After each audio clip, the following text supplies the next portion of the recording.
On the afternoon of August 23rd, 1942, Lieutenant Hans Weber stood on the turret of his Panzer IV, scanning the dust-choked horizon through his binoculars. He belonged to the 16th Panzer Division.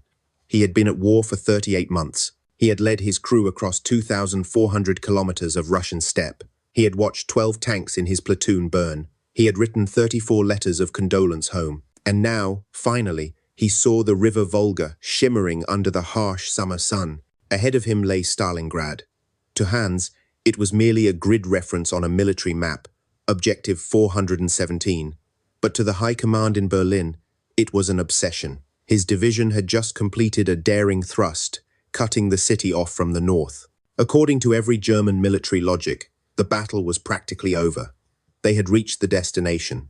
They possessed superior firepower. They were the 6th Army, the Wehrmacht's most formidable unit. 4 kilometers to the rear, standing beside an Opel Blitz truck with a blown tire, Major Karl Hanke saw a different reality. Karl was responsible for logistics for this spearhead, and he did not see the glory of the Volga. He saw red numbers. He had calculated the fuel consumption. The 16th Panzer Division had burned through 80% of its reserves to execute this final sprint. He had counted the 75mm shells. An average of only 14 remained per tank. He had reported on the engines. The steppe dust, fine as flour, had destroyed the air filters of 30% of their transport vehicles. Karl knew a truth that the generals in Berlin ignored. The deeper they advanced, the tighter the logistical noose became. The 6th Army was a colossal beast of 270,000 men, 3,000 artillery pieces, and 500 tanks. To feed this monster, Karl needed 700 tons of fuel and supplies every single day. But the nearest railhead had been destroyed. Truck convoys had to traverse 150 kilometers of roadless terrain under constant harassment from Soviet aircraft. Karl had warned that a pause to consolidate was mathematically mandatory, but the order from the Wolf's Lair was absolute. Attack. Do not stop. The city of Stalingrad stretched for 30 miles along the west bank of the Volga. It was a massive industrial fortress. The Dzerzhinsky tractor factory in the north, the Barricadi in the center, the Red October steel plant in the south. This was not a normal city. It was a citadel of concrete and steel. That afternoon, the Luftwaffe initiated the largest airstrike in the history of the Eastern Front. 600 Heinkel and Junkers bombers dropped 1,000 tons of explosives. Hans Weber watched black columns of smoke rise, obscuring the sun itself. The city was burning. Wooden suburbs turned to ash. Concrete apartment blocks crumbled. According to Blitzkrieg theory, this destruction would induce panic and surrender. Hans had seen it work in Poland, in France, in Kiev. He expected white flags. He expected the collapse of the Soviet command system. But Stalingrad was a paradox. The Luftwaffe's destruction had inadvertently created the most perfect defensive terrain on Earth. Rubble became bunkers. Blocked streets became tank traps. Shattered factories turned into steel fortresses. Hans did not know this yet. He only saw smoke and thought of the coming victory. He thought of being home by Christmas. Orders arrived from the 6th Army headquarters. General Friedrich Paulus, the army commander, ordered preparations to enter the city. Paulus was a brilliant staff officer, an architect of war plans on paper. He believed in the blue arrows on the map. He believed in the overwhelming power of numbers. He did not see the dust in Karl Hanke's air filters. He did not smell the burning clutch of overloaded engines. Paulus sent a report to Berlin, stating they had reached the Volga, the city was burning, and resistance was crumbling. It was a report built on the arrogance of a system that had never tasted true defeat. But across the Volga, the Soviet system was not crumbling. It was hardening. Stalin had issued order number 227, Ni shagu nazad, not one step back. As night fell, Hans Weber closed his turret hatch. He took out a piece of dry bread and a tin of meat. He ate in silence, listening to the distant artillery. He did not know that he had just entered the first chapter of the greatest tragedy in German military history. He was one of 270,000 men standing at the peak of their power, ready to swallow the city. He did not know that 5 months later, 95% of the men around him would be dead or vanished into the frozen gulags. The German war machine had reached its destination, but it had arrived with an empty tank and gears beginning to grind.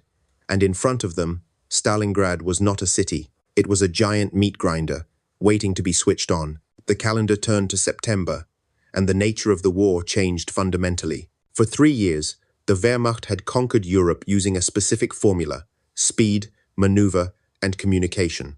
The panzers punched holes in enemy lines, and the infantry encircled the survivors. It was a war of motion. But as Hans Weber guided his Panzer IV into the suburbs of Stalingrad, motion stopped. The war of distance was replaced by the war of proximity. German soldiers called it Rattenkrieg, the War of the Rats. Hans quickly realized that his tank, the undisputed king of the open steppe, had become a liability in the ruins. The massive aerial bombardment in August had been a strategic error of the highest order. By turning the city into rubble, the Luftwaffe had destroyed the very roads Hans needed to maneuver. Mountains of broken concrete blocked his tracks. Twisted steel girders created barricades that no map recorded. In the open fields, Hans could engage targets at 2,000 meters. In the streets of Stalingrad, the engagement distance collapsed to 20 meters. At that range, the superior optics of the German tanks were useless. The thick frontal armor was irrelevant because the attacks came from above. Soviet anti-tank teams hid in the upper floors of hollowed-out buildings, dropping Molotov cocktails onto the engine decks or firing anti-tank rifles into the thin top armor. Hans had to order his driver to keep all hatches locked. The temperature inside the steel hull rose to 50 degrees Celsius. They were sitting inside an oven, waiting to be cooked. General Vasily Chuikov, the new Soviet commander defending the city, had analyzed the German system perfectly. He knew he could not defeat the Wehrmacht in a conventional battle, so he implemented a tactic called hugging the enemy. He ordered his troops to keep their front lines no more than 50 meters from the Germans. This simple geometric adjustment neutralized the Germans' greatest advantage: their artillery and air support. If the Luftwaffe pilots dropped bombs on Soviet positions, they would kill their own men. The Stukas, once the hammer of the German army, circled helplessly overhead, unable to strike. Back at the forward supply base, Major Karl Hanke was watching the logistical metrics shift in a terrifying direction. In France, the army had consumed vast amounts of gasoline, but relatively little small arms ammunition. In Stalingrad, the fuel consumption dropped because the tanks were barely moving, but the consumption of hand grenades and machine gun bullets skyrocketed. Karl's trucks were bringing in tons of grenades every day, yet the frontline units were constantly radioing for more. The fighting had devolved into a brutal struggle for individual rooms. A kitchen was captured at dawn and lost by noon. A railway station changed hands 15 times in 3 days. The casualty reports crossing Karl's desk were no longer listing men lost in kilometers of advance. They were listing men lost per meter. The Sixth Army was bleeding out, not from a severed artery, but from 1,000 tiny cuts. Hans Weber lost his first crew member on September 18th. It wasn't an enemy tank shell that killed his loader, Fritz. It was a sniper. Fritz had opened the hatch for 3 seconds to get fresh air. A single bullet from a ruin 3 blocks away ended his war. There was no muzzle flash to target, no enemy position to suppress, just a sudden silence in the turret. This was the new reality. The German military machine was designed to fight armies. It was not designed to fight ghosts in a landscape of broken stone. The officers in Berlin looked at their maps and saw the Sixth Army occupying 90% of the city. They measured success by territory, but Hans, looking through his periscope at the smoking ruins, knew that territory meant nothing here. The rubble did not surrender. The system was jamming. The Blitzkrieg was dead. The attrition had begun. By mid-October, a new enemy arrived on the battlefield, one far older and more ruthless than the Red Army. The temperature dropped. The steppes, previously clouds of choking dust, transformed into an ocean of freezing mud, and then rock-hard ice. Major Karl Hanke stood at the railhead in the rear, watching a train arrive from Germany. He expected to see crates of winter parkas, felt boots, and antifreeze for the vehicles. Instead, the wagons were loaded with summer uniforms and bottles of wine intended for the victory celebration. The logistical system had failed to account for the calendar.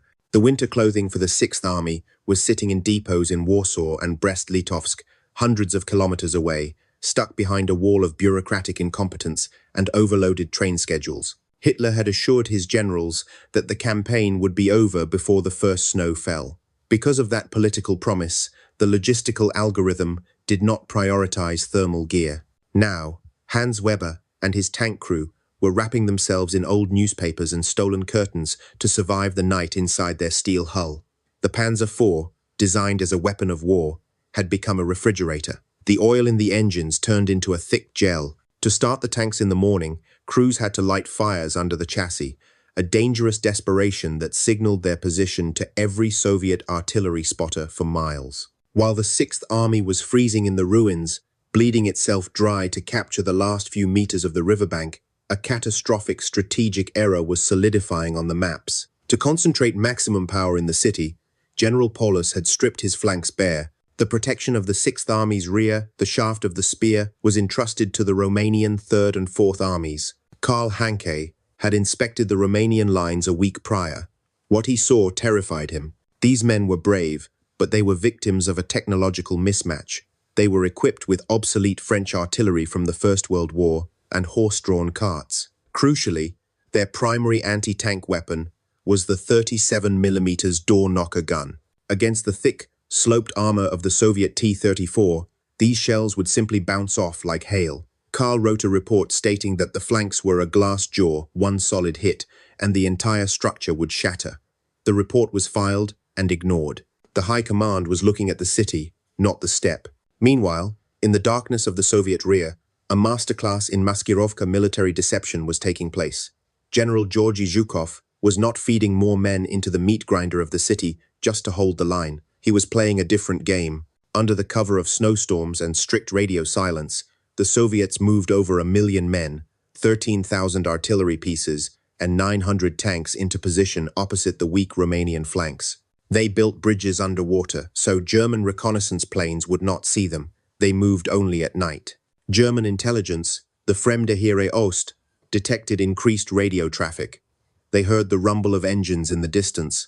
But the analysis in Berlin was blinded by hubris. They believed the Red Army was exhausted, that it had no reserves left. They convinced themselves that the noise was just routine rotation, not the gathering of a storm. On the morning of November 19th, 1942, the temperature was -20 degrees. A thick fog blanketed the steppe.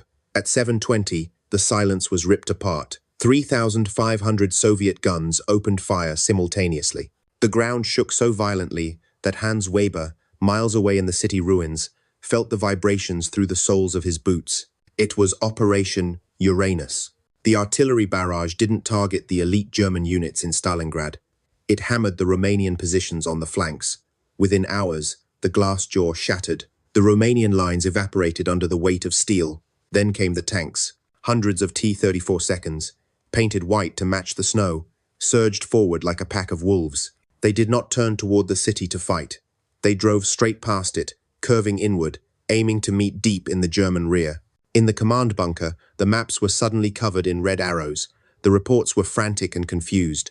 Breakthrough in Sector North, breakthrough in Sector South. Romanian Third Army ceaseless retreat. Paulus looked at the map. The pincer movement was classic, simple, and devastating. The hunters had become the prey. The door to the trap was swinging shut, and the entire Sixth Army, Hans, Karl, and nearly 300,000 men, was standing inside. At 16 hours on November 23rd, 1942, near the snow-covered bridge at Kalach-on-Don, two Soviet tank columns met. One had come from the north, the other from the south. The soldiers climbed out of their T-34 seconds, embracing and firing flares into the grey sky. With that handshake, the ring was closed. The Sixth Army was no longer fighting on a front line. It was fighting on an island. Inside the Kessel, the Cauldron Lieutenant Hans Weber received the news via a crackling radio transmission. The order was confusing. They were told to assume all-round defense. Hans looked at his fuel gauge. He had enough petrol for 40 kilometers of movement. The nearest German lines outside the ring were already 50 kilometers away and moving further west every hour. The window for a breakout was closing, perhaps already shut. But the order to break out never came. Instead, a new directive arrived from the Wolf's Lair. Designation: Fortress Stalingrad. The Sixth Army was not to retreat. It was to stand fast, tie down Soviet forces, and wait for relief. At the Pitomnik airfield inside the pocket, Major Karl Hanke was looking at a piece of paper that contained the most lethal calculation of the entire war. The Luftwaffe chief, Hermann Göring, had assured Hitler that his air force could supply the trapped army by air. He promised to deliver 500 tons of supplies per day. Karl Hanke ran the numbers, and his hands shook. To deliver 500 tons, the Luftwaffe would need 800 serviceable Junkers Jew, 52 transport planes flying every single day. Karl knew the inventory. There were barely 300 planes available in the entire sector. Even if every plane flew, and none were shot down, and the weather was perfect, they could mathematically deliver only 150 tons. And the weather was not perfect. It was a blizzard. The airlift began not as a relief operation, but as a slow-motion execution. On the first day, the Luftwaffe delivered 60 tons. On the second day, 80. It was a fraction of the caloric energy required just to keep 250,000 men from freezing to death, let alone fighting. Hans Weber watched the sky. He saw a few lumbering transport planes descend through the flak, drop canisters, and hurriedly take off. He ran to the supply drop zone, hoping for tank shells or gasoline. Instead, he found boxes of marjoram and pepper, useless spices sent by a mindless bureaucracy in Berlin that had cleared out old warehouses to meet tonnage quotas. He found condoms and pamphlets on how to survive in the Arctic, but no winter boots. The betrayal was total. The system had promised a bridge of air, but it had built a bridge of lies. The rations were cut, then cut again. 200 grams of bread, then 100, then 50. The horses, the logistical backbone of the army, were slaughtered for meat. Then the frozen carcasses were dug up and boiled. Inside the tank, the discipline of the Panzer crew began to erode. They weren't fighting the Soviets anymore. They were fighting biology. The human body requires a specific amount of energy to generate heat. Without fuel, the internal furnace shuts down. Men didn't just die from bullets. They simply sat down against a wall to rest and never stood up. By early December, the fortress was a prison. Hans Weber stopped looking at his map. The blue arrows pointing toward rescue were a fantasy. He looked at his men. Their skin was grey, their eyes sunken, their movements slow and dreamlike. They were the walking dead, guarded not by walls, but by the endless white steppe and the impossible mathematics of starvation. In mid-December, a final flicker of hope appeared on the frozen horizon. Field Marshal Erich von Manstein, perhaps the most brilliant operational mind in the Wehrmacht, launched Operation Winter Storm. It was a desperate rescue mission. He assembled the 4th Panzer Army under General Hoth and drove a steel wedge toward the encircled city from the south. Inside the cauldron, Lieutenant Hans Weber pressed his ear to the frozen hull of his tank.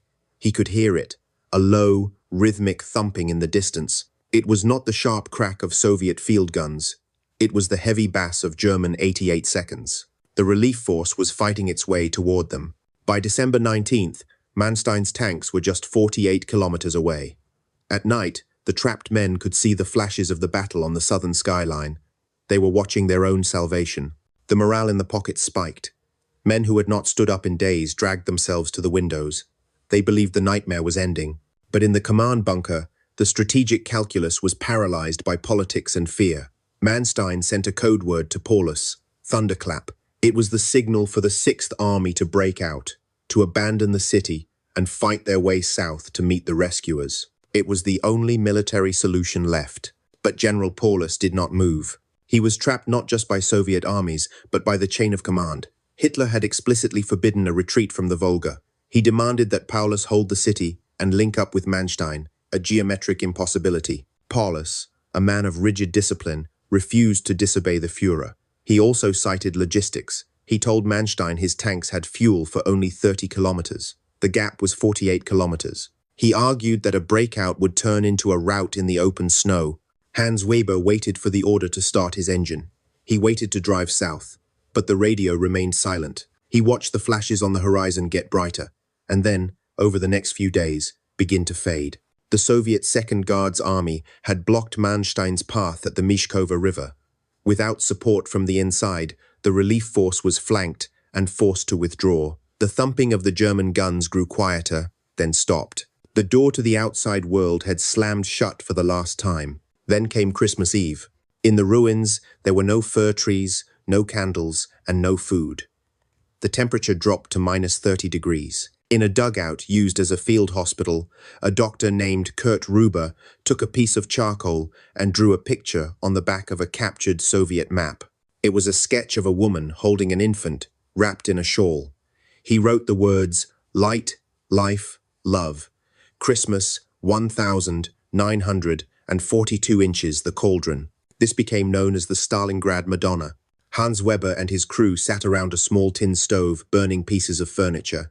They shared a single bottle of wine saved for months. They tried to sing Silent Night, but their voices were weak, cracking from dehydration and sorrow. There was no glory left in the room, only the profound realization of their own mortality. The radio broadcast from Berlin that night was a grotesque lie. It played majestic music and spoke of the heroic stand on the Volga, painting the starving soldiers as sentinels of Western civilization. Hans listened to the propaganda and felt a cold rage. He realized the high command had already written them off. They were not an army anymore. They were a symbol, a sacrifice required to maintain the myth of invincibility. On December 25th, the death rate spiked. It wasn't combat. It was Herzlähmung, heart failure, caused by exhaustion and despair. Men simply went to sleep, and their hearts stopped beating. The illusion of rescue was gone. The psychological defense collapsed. Hans Weber looked at the Stalingrad Madonna sketch passed around the bunker. It was an image of love in a landscape of absolute hate. And for the first time, he accepted that he would never see Germany again. On January 8th, 1943, the Soviet commander, General Konstantin Rokossovsky, offered the Sixth Army a way out. It was a document of pure logic. He guaranteed medical attention for the wounded, food rations for the starving, and the right for officers to keep their ceremonial daggers. In exchange, the Germans had to cease resistance. Major Karl Hanke read the pamphlet that had been dropped by Soviet aircraft. To a logistician, the offer was the only rational variable left in the equation. The Sixth Army had no fuel, no ammunition, and the men were consuming less than 500 calories a day. Strategically, they had already served their purpose of tying down Soviet forces. But the order from Berlin was absolute.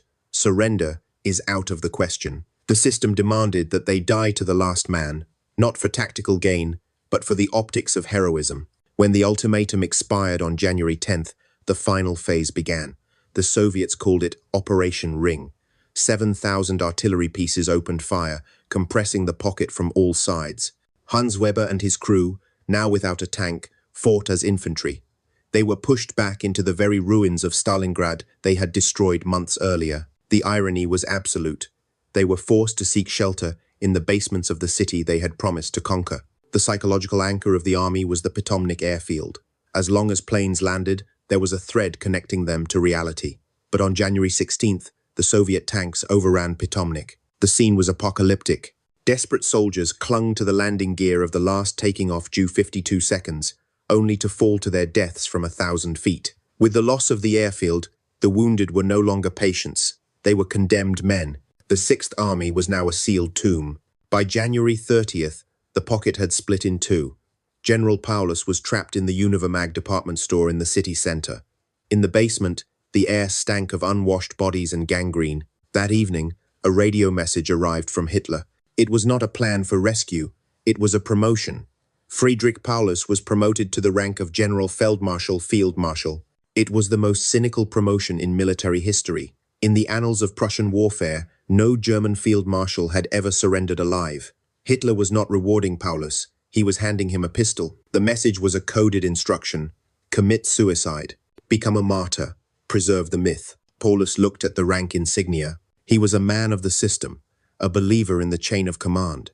But in that basement, he finally realized that the system did not care about him or his men. It cared only about the narrative. The fortress Stalingrad was a lie. The air bridge was a lie. And now, his final promotion was a death sentence. On the morning of January 31st, 1943, Lieutenant Hans Weber sat in a hole in the snow near the Red October factory. The shooting had stopped. He saw a Soviet T-34 approach. It did not fire. A hatch opened. Hans stood up. He dropped his rifle. He raised his hands. Around him, thousands of skeletal figures rose from the ruins like ghosts. In the Uvermag basement, Paulus did not reach for his pistol. He reached for his uniform. He refused to do Hitler the favor of dying. He surrendered. On February 2nd, the last radio message from the northern pocket was transmitted. The Russians are at the door. We are destroying the equipment. Then, silence. For the first time in 5 months, the guns on the Volga stopped. The Battle of Stalingrad was over. But for Hans, Karl, and 91,000 other survivors, the war had not ended. They had merely transitioned from the hell of battle to a new, slower, and colder hell. They were now prisoners of a nation whose cities they had burned. And the walk to Siberia was about to begin.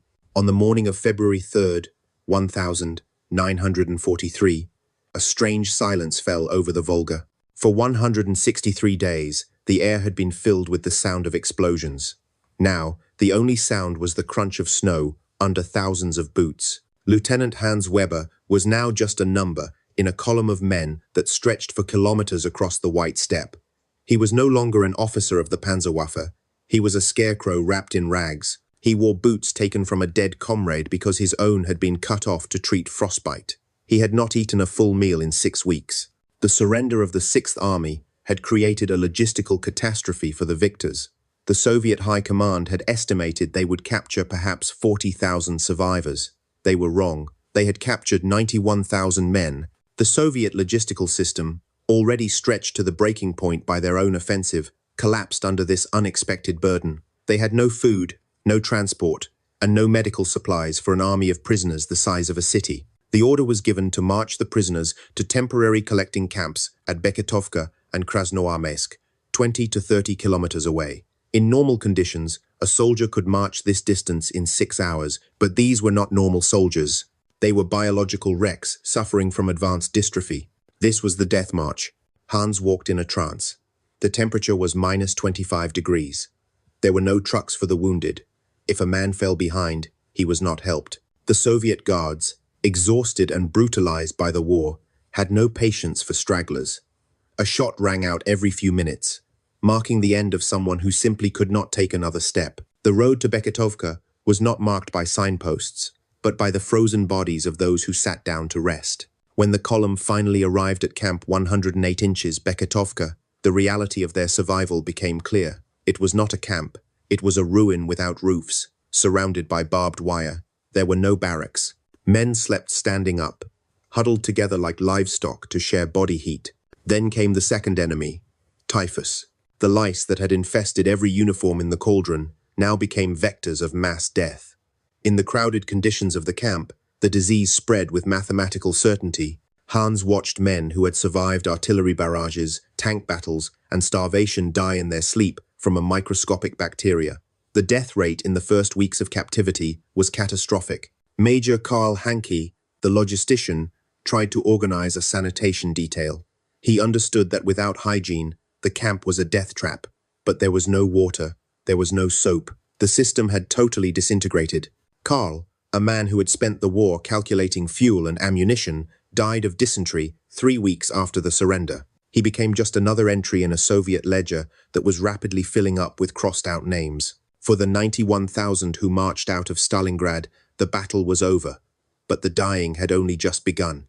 By the spring of 1943, nearly half of the prisoners would be dead. Hans Weber survived the march, and he survived the first outbreak of typhus. But as the snow melted to reveal the true scale of the horror, he realized that the march to Beketovka was just the first leg of a much longer journey, a journey deep into the Gulag archipelago of the Soviet East. In the spring of 1943, the survivors of the typhus camps were loaded onto trains. These were not passenger carriages, they were cattle cars, identical to the ones the Wehrmacht had used to transport Jews and prisoners to the concentration camps in the West. Now, the logic of the railway was turned against them. 50 men were packed into a wagon designed for 8 horses, a bucket for water, a hole in the floor for waste, and a single barred window. Lieutenant Hans Weber spent 21 days in this rolling coffin. The train moved east, crossing the Ural Mountains, leaving Europe behind. With every kilometer, the landscape became wilder, emptier, and more hostile. The destination was not a specific city, but a coordinate in the vast Gulag archipelago system of forced labor camps that stretched from the Arctic Circle to the deserts of Kazakhstan. Hans arrived at a logging camp near Sverdlovsk. Here, the war was no longer fought with rifles or tanks. It was fought with a saw and a piece of bread. The camp operated on a brutal economic algorithm known as the norma. It was a simple equation. Survival equaled production. The daily ration was 600 grams of heavy, wet black bread. To receive this full ration, a prisoner had to meet 100% of his work quota. For a logger, that meant felling and stripping 4 cubic meters of timber a day. If a prisoner produced only 80% of the quota, he received 80% of the bread. This created a death spiral. A man who was too weak to work received less food. Because he received less food, he became weaker. Because he was weaker, he produced even less the next day. Mathematically, once a prisoner fell below 60% of the quota, his death was a statistical certainty within 3 weeks. Hans Weber, once a master of armored warfare tactics, now applied his entire intellect to the physics of cutting down a pine tree with the minimum caloric expenditure. He learned to let the weight of the axe do the work. He learned to steal rest intervals when the guards looked away. But the most dangerous threat in the camps was not the hunger or the cold, it was the mind. In late 1943, news began to filter into the camp through new arrivals. The news was catastrophic. The Wehrmacht had been defeated at Kursk. The Americans had landed in Italy. The cities of the Reich, Hamburg, Cologne, Berlin were being turned to ash by Allied bombers. For the men of the Sixth Army, this was a psychological crushing blow. They had marched into Russia believing they were the masters of the world. Now, they were slaves in a Siberian forest, realizing that their sacrifice at Stalingrad had been meaningless. The fortress on the Volga had not saved Germany. It had only bought time for a slow, agonizing defeat. Inside the barracks, a divide began to form. Some officers, clinging to their oath, tried to maintain military discipline and loyalty to Hitler. Others, broken by the betrayal of the airlift and the reality of the defeat, began to join the Antifa schools, anti-fascist re-education programs run by the Soviets and German communists. They traded their iron crosses for better rations and a chance to survive. Hans watched this disintegration of the army's soul in silence. He did not join the communists, but he no longer prayed for the Führer. He prayed only for the bread ration. By 1945, as the war in Europe ended, the prisoners expected to be released. They thought the fall of Berlin meant the opening of the camp gates. They were wrong. The Soviet Union had lost 27 million people. Its infrastructure was destroyed. It needed labor to rebuild. The German prisoners were not soldiers to be repatriated. They were war reparations in human form. Hans Weber stood in the camp yard on Victory Day, May 9th, 1945. The Soviet guards were celebrating, firing their rifles into the air, drinking vodka. Hans looked at his hands, calloused and scarred from 2 years of logging. He realized with a cold clarity that for the victors, the war was over. For the vanquished, the sentence had just been extended. He was still alive, but he was no longer Hans Weber, the panzer officer. He was Unit 4821, a biological engine owned by the state, fueled by black bread, and kept running only as long as he could meet the Norma. By 1955, the world had moved on. The ruins of Berlin had been cleared. The economic miracle, the Wirtschaftswunder, was in full swing. West Germany was rebuilding itself into an industrial powerhouse. New factories were producing Volkswagens, not Panzers.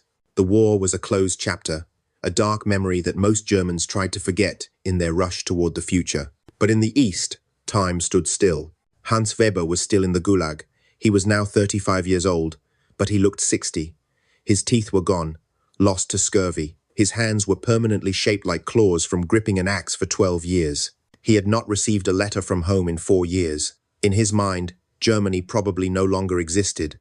He assumed he would die in the Urals, buried in an unmarked grave like the 85,000 men of the Sixth Army who had already perished. However, in September 1955, a diplomatic poker game took place in Moscow that would change his fate. The West German Chancellor, Konrad Adenauer, flew to the Kremlin. It was the first time a German leader had set foot in Moscow since the war. The Soviets wanted diplomatic recognition and trade. Adenauer wanted only one thing: the prisoners. The negotiations were brutal. Nikita Khrushchev, the Soviet leader, shouted and threatened. He called the German prisoners war criminals who had burned Russia to the ground. Adenauer, a cold and pragmatic politician, did not flinch. He played the only card he had. He refused to establish diplomatic relations unless every surviving German prisoner was released. It was a gamble of the highest order. If he failed, the door would close forever. On September 13th, the deal was struck. The order went out to the camps: release the Germans. When the camp commandant read the list of names, Hans Weber did not believe it. He thought it was another trick, another transfer to a worse camp in the Arctic. But then, they were given new clothes, not rags, but actual clothes. They were given a loaf of bread that was not mixed with sawdust. And they were marched not to the forest, but to the train station. The journey back took 10 days. The train moved slowly through the Soviet Union, then through Poland. Inside the cattle cars, there was utter silence. No one dared to speak of home. They were afraid that if they said the word out loud, the train would stop and turn back. They were men who had been disappointed so many times that hope felt like a physical pain. On October 7th, 1955, the train crossed the border into West Germany at Herleshausen. As the train slowed down, Hans looked through the slats of the wagon. He saw a crowd. Thousands of people were standing on the platform. They were holding signs, not political signs, but photos. Giant, grainy, black and white photos of sons, husbands, and fathers who had been missing for a decade. When the doors opened, the sound was not a cheer. It was a wail, a collective cry of grief and desperate hope. Women ran toward the skeletal men, stumbling off the train, shouting names. Hans, Fritz, Karl. Hans stepped onto the platform. He was blinded by the flashbulbs of the press. He fell to his knees, not in prayer, but because his legs simply gave out. A woman he did not recognize ran to him. It was his wife. She had waited 12 years. She was gray-haired now. She held a photograph of a young officer in a panzer uniform, a man Hans barely remembered being. But for every reunion, there were 100 tragedies. Mothers walked up and down the line of returning prisoners, holding up pictures of missing sons, asking the same question over and over. Did you know him? Did you see him die? Is he on the next train? Hans had to look into the eyes of these women and shake his head. He knew the answer. There was no next train. This was it. The mathematics of the return were the final, crushing statistic of the Battle of Stalingrad. In 1942, the 6th Army had marched into the city with nearly 300,000 men. 91,000 had surrendered in the ruins. And now, in 1955, only 6,000 came home.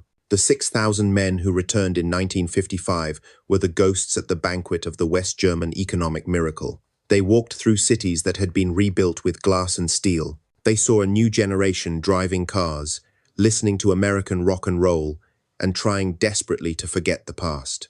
Hans Weber tried to return to normal life. He found a job as a clerk in a logistics company in Hamburg.